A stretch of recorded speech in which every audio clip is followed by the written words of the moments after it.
कपड़े धोने वाली बहू। शादी के पहले से ही विभा को कपड़े धोने का बड़ा शौक था। कभी नल के नीचे तो कभी तालाब के पास। अरे मेरी नीली वाली लुंगी नहीं दिख रही है।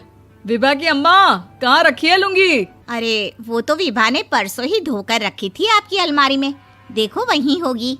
वो ना मैंने आज धो दी, मुझे लगा कि गंदी हो गई होगी। अरे कैसे गंदी हो गई थी? उसे तो मैंने पहना भी नहीं। हे भगवान, इस लड़की के कपड़े धोने की आदत से परेशान हो गया हूँ मैं। जितना तो घर में राशन नहीं आता, उससे कहीं ज्यादा डिटर्जेंट पाउडर का खर्चा है। इसकी शादी करवा दो, शादी जाए अपने घर में ही करे काम, फिर चाहे घर के कपड़े धोने हो या पूरे गांव के। हाँ ठीक बोल रही हो, देखता हूँ मैं कोई लड़का। वो दिन भी आ जाता है जब विभा को देखने लड़के वाले आ जाते हैं। लड़की मुझे अच्छी लगी। होने वाली सास कहती है, बेटी अगर कुछ पूछना है तो पूछ लो।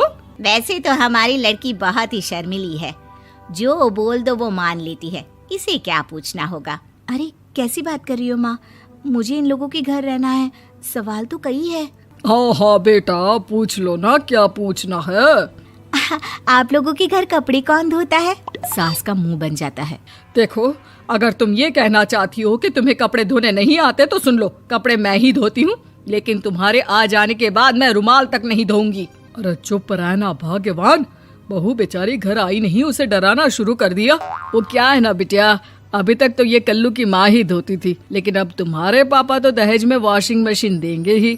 तभी विभा की माँ बोल पड़ती है, सवाल भी पूछा तो क्या। वैसे भाई साहब, मशीन की तो फिर भी कपड़े धोने की कैपेसिटी होती है। मतलब जो बिटिया दे रहे हैं ना विभा, इसे कपड़े धोने का बहुत शौक है। ये आप लोगों के क्या, आस पड़ोस गांव मोहल्ले सबके कपड़े धो दे और उफ तक ना करे। बाहर देखा नहीं आपने कितने कपड़े सूख रहे हैं? सब हमारी बिटिया ने ही तो धोए हैं। बस भी करो ना माँ, शर्म आ रही इतनी तारीफ सुनकर। और तो और एक दाग निकाल कर दिखाओ तो मान जाओ। हाँ अच्छा, माफ करना बेटा, मैंने गलत समझा। हमें तो रिश्ता बहुत पसंद है। और ऐसे जुड़ जाता है रिश्ता कपड़े धोने का शौक रखने वाली विभा का। उसकी शादी हो जाती है कोयला फैक्ट्री में काम करने वाले कल्लू के साथ। शादी के बाद अचानक विभा चिल्लाती हुई सास के पास आती है। सासू माँ, अरे सासू माँ कहाँ है आप? ये तो धोखा है, धोखा दिया आप लोगों ने मुझे। इसे ससुर के चक्कर के बारे में पता चल गया। अरे तो उसमें तुझे क्यों धोखा मिला है? अरे नल में पानी नहीं आता, कपड़े कैसे कब धुलेंगे? अच्छा, तू पानी नहीं आ रहा उसकी बात कर रही है। तो आपने क्या सोचा? कुछ नहीं। अच्छा, तेरी माँ ने कहा था कि कपड़े धोने का शौक है तुझे, याद आया मुझे। शौक बोलकर कपड़े धोने वाले मेरे जुनून को कम ना आके सासू माँ, कपड़ा धोना मेरा गुरूर है। तभी पति भी वहाँ आ जाता है। अभी मैंने इसे सनी देओल की फिल्म दिखाई है, उसी के डायलॉग मार रही है माँ। अच्छा सुन, साफ बता रही हूँ, पानी सुबह 4 से 6 और शाम को 10 से 12 आता है, समझी? विभा टाइमिंग सुनकर हैरान हो जाती है। ये क्या भूतों का मोहल्ला है? सुबह 4 बजे उठकर कौन कपड़े धोता है? 4 बजे टंकी में पानी जाता है, फिर सारा दिन धोना ना, किसने मना किया? अरे कैसी बात कर रही हैं? 200 लीटर की टंकी में कितने कपड़े धो लूंगी मैं? सुबह ही उठ जाऊंगी मैं। अब क्या था, विभा सुबह 4 से लेकर रात के 12 बजे तक कपड़े ही धोती रहती। एक रोज सास पड़ोस से निकलकर कहीं जा रही होती है कि साथ वाली कहती है, हाँ कल्लू की माँ, जरा ये बताओ कि 2 साड़ी है, 2 ब्लाउज और एक पेटीकोट और एक नाड़े वाला लंबा कच्छा। हाँ तो? अरे तो क्या, कितना लोगी धुलाई ये बताओ। धोबन दिख रहे हैं हम क्या? हमारे पति सरकारी नौकरी से अभी रिटायर हुए हैं और बेटा सुपरवाइजर है कोयला फैक्ट्री में। धोबन समझ रखा है हमें। हाय रे कल्लू की अम्मा, माफ कर दो, वो तो मोहल्ले में यही सब बता रहे थे कि तुमने बहू को कपड़ा धुलवाने के काम में लगा दिया है। सास को पड़ोसन की बात सुनकर गुस्सा आ जाता है। वो घर पहुंचती है जहां घर के बाहर ही इतने सारे कपड़े सूख रहे होते हैं जितने कि किसी धोबन के घर पर। अरे ओ कल्लू की दुल्हन, बाहर निकल। माँ जी यहीं आ जाओ, बाथरूम में चादर धो रहे हैं हम। अरे अभी हम धोते हैं, तुमको बाहर निकलो। ये आस पड़ोस वाले बोल रहे हैं कि हम बहू से कपड़े धुलवा कर उसे कपड़ा धोने वाली बना दिए हैं। अरे छोड़ो ना माँ जी, किन लोगों की बातों में आती हो?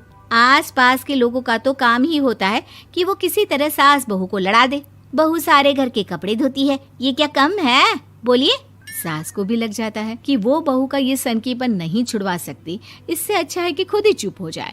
एक रोज सास और बहू मंदिर जाते हैं, जहाँ सास की साड़ी वहाँ खड़ी भीख मांगने वाली से मिलती है। माँ जी क्या बात है, आपकी साड़ी उस भिखारन से कितनी मिल रही है ना? हाँ हाँ देखो तो, दोनों की साड़ी मिल रही है। क्या बात है कल्लू की अम्मा, तुम खुद को तो अफसर की बीवी बताती हो और ऐसी सिंपल सी प्लेन साड़ी पहनकर घूमती हो। सिंपल और प्लेन नहीं है ये साड़ी। तो क्या सोने के धागे से फूल बने हैं?